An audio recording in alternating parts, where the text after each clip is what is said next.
Eric, muito obrigado mais uma vez aqui pela presença aqui no Poder Expresso. Eric, começo perguntando o seguinte: o primeiro atentado contra Donald Trump, ocorrido há mais ou menos 2 meses, se esperava uma repercussão eleitoral muito forte, demasiada. Alguns analistas até chegaram a prever que aquela eleição estava definida naquele momento. Algo que não se confirmou, parece que a gente tem a impressão de que faz tanto tempo já esse atentado, as notícias, elas na rede social e da própria forma que os democratas fizeram, substituindo o candidato, deixaram o primeiro atentado, tentativa de atentado, muito distante, e Trump, de fato, não conseguiu surfar o que se parecia que ele iria surfar. Esse final de semana teve uma nova tentativa de atentado, pelo menos se foi ali, vamos dizer assim, capturada pela polícia, né? Não se chegou a um extremo como aconteceu no primeiro momento. Te pergunto o seguinte: o que é que faz desse novo suposto e essa nova tentativa ou tentativa de atentado diferente da anterior, e o que é que isso pode mudar na campanha ou, de fato, pode não acontecer nada? Muito boa tarde, Leo. Na verdade, essa tentativa de atentado de ontem foi uma coisa um pouco esquisita, né? Porque não como a tentativa anterior, ou seja, que aconteceu no meio de pleno comício, e até alguma coisa, não sei se foi a bala mesmo, ou foi um pedaço de vidro, alguma coisa que bateu na orelha, até saiu sangue, etc.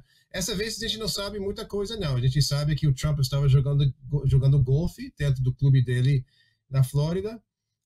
Teve um sujeito de 58 anos, que ficou mais ou menos 400 metros de distância, muito mais longe do que no outro caso, ou seja, escondido na mata. Parece que estava se escondendo por 12 horas antes. E não se sabe se ele chegou a dar um tiro ou não, ou seja, tudo indica que alguém do serviço secreto viu a arma sendo apontado na direção do Trump, desde os arbustos, as árvores, etc., e ter alguns tiros, não atingiram o cara, mas ele fugiu e depois foi capturado. Então, a grande diferença, né, evidentemente, é que a gente não tem filmagens, não tem gravações daquilo que realmente aconteceu, que é muito diferente da outra vez, né? E é engraçado porque aconteceu aqui no domingo,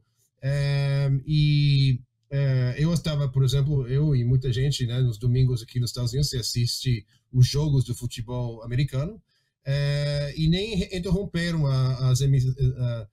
os jogos para poder falar sobre isso. Então, ninguém levou muito, assim, todo mundo levou a sério, mas, ou seja, não foi tão importante de interromper os jogos do futebol americano. Então, quer dizer, está sendo levado a sério. Hoje em dia está todo mundo falando sobre isso, mas eu acho que como é a segunda vez que isso está acontecendo e como não, assim, ninguém morreu e o Trump não foi atingido, etc. e tal, não está tendo aquele grande impacto que o outro atentado teve. Mas você tem razão, ou seja, o outro atentado realmente, naquela época a gente achou que, bom, selou o negócio, o Trump vai ganhar, ele vai ser visto como mártir, essas coisas todas, mas evidentemente aconteceram muitas coisas, inclusive a saída do Biden, a entrada da Kamala, etc.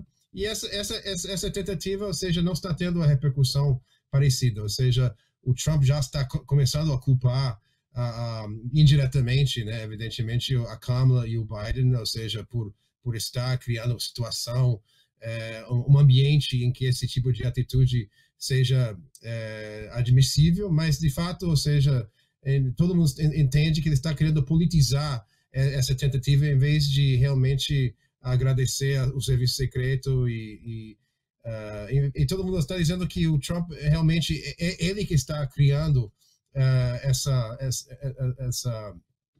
essa fala agressiva que incentiva esse tipo de atividade. Então, quer dizer, não está tendo nenhum impacto. Eu não vejo que isso vai ser um fator decisivo que nem outra vez.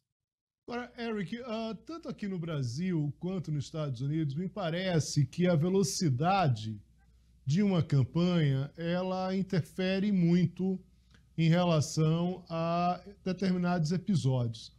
Antigamente, e de como esses episódios eles interferem dentro de uma campanha eleitoral a ponto de ter votos, de mudar voto. A gente se comparar aqui no Brasil, você tem uma facada no ex-presidente Bolsonaro, enquanto ele era candidato, ali em 2018, que alguns analistas acham que foi aquele momento que, de fato, Bolsonaro ganha musculatura e acaba se acelerando ali o processo e a vitória dele. Eu tinha números naquela época, em 2018, que já indicavam, muito antes da facada, um fortalecimento ali do Bolsonaro. A facada, na verdade, ela, claro que pode ter levado o Bolsonaro a ter mais tempo nos jornais, mas não necessariamente foi tão decisiva, porque Bolsonaro já tinha uma consolidação de votos muito efetiva para levá-lo para o segundo turno.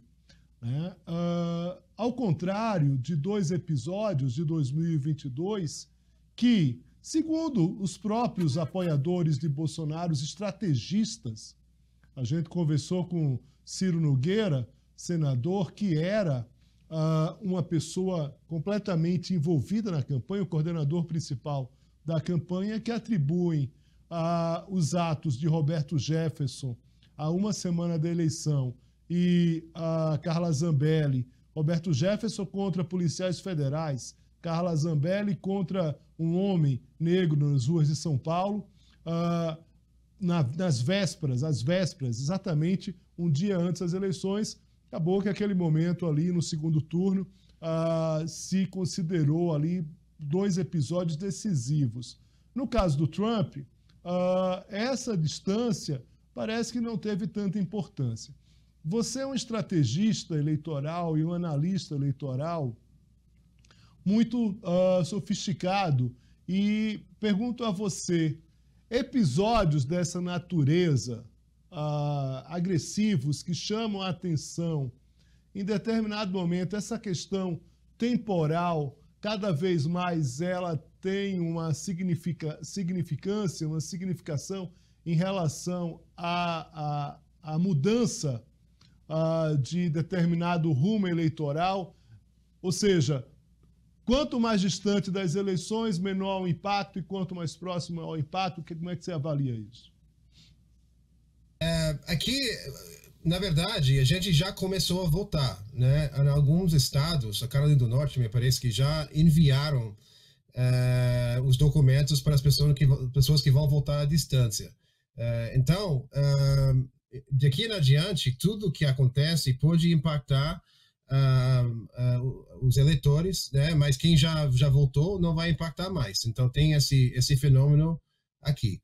Agora, acontece o seguinte, se naquele primeira tentativa de atentado, se não houvesse mais notícias significantes desde aquele então, eu diria o seguinte, de fato, essa tentativa teria sido um momento decisor dentro dessa eleição, né? O Trump levando um tiro, quase levando um tiro, levantando com sangue na cara, com punho no ar, dizendo que vamos lutar, etc. e tal, foi um momento, ou seja, perfeito em termos de imagem política que o Trump quer emitir. Mas acontece que houve mais notícias maiores ainda, sobretudo o debate desastroso do Trump, e depois a entrada da Kamala. Isso fez com que diminuísse o significado desse evento, dessa tentativa de atentado que teve alguns meses atrás.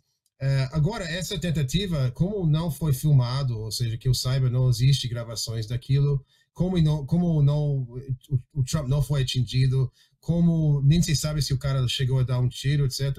Ou seja, vai ser mais uma nota de rodapé dessa história da campanha da eleição de 2024. Não vai ser aquele momento super significativo. Mas, de fato, lógico, cada coisa... Está todo mundo falando que essa eleição, Leo, este ano é uma eleição unicórnio. Por quê? Porque está acontecendo tanta coisa nessa eleição, ou seja, que qual uma desses acontecimentos numa eleição anterior teria sido o momento da campanha. Só que parece que de 2 em 2 semanas a gente tem mais um momento único, ou seja, inesperado, que pode totalmente inverter a trajetória dessa campanha. A gente está esperando o que vai vir agora.